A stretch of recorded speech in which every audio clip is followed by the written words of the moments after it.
আসসালামু আলাইকুম প্রিয় ভিউয়ার্স, এই ভিডিওতে আপনাদেরকে দেখাবো কিভাবে আপনারা মাইক্রোসফট ওয়ার্ডে এরকমভাবে কোনো টেক্সটের বা কোনো লেখার উপরে এবং নিচে বর্ডার দিবেন।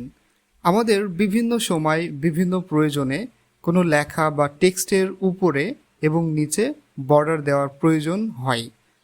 তো কিভাবে আপনারা এই বর্ডার দিবেন এই ভিডিওতে আপনাদেরকে সেটাই দেখাবো।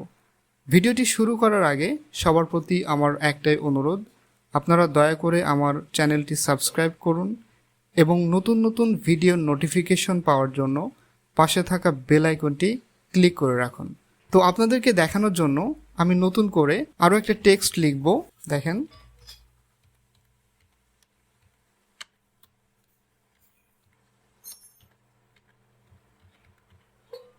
তো আমি একটা টেক্সট লিখে নিলাম।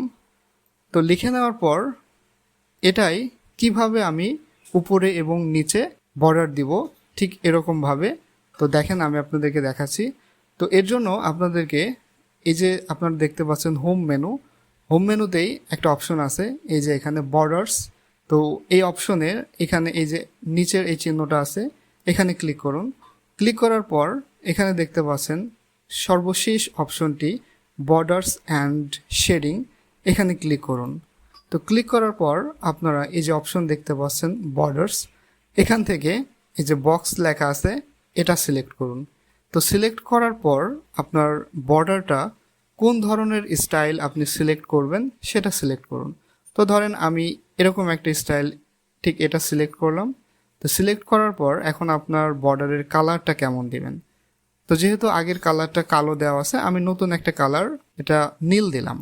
ওকে, এই কালারটা দিলাম। এটা দেওয়ার পর এবার আপনার বর্ডারের উইডথটা কেমন হবে, তো এটা আমি একটু বাড়িয়ে নিলাম। তো বাড়ানোর পর এখানে দেখেন, এখানে 4টা অপশন দেখতে পাচ্ছেন। আপনারা যদি এই অপশনে ক্লিক করেন তাহলে দেখেন উপর থেকে বর্ডারটা উঠে যাবে। আবার এই অপশনে যদি ক্লিক করেন তাহলে নিচে থেকে বর্ডারটা উঠে যাবে।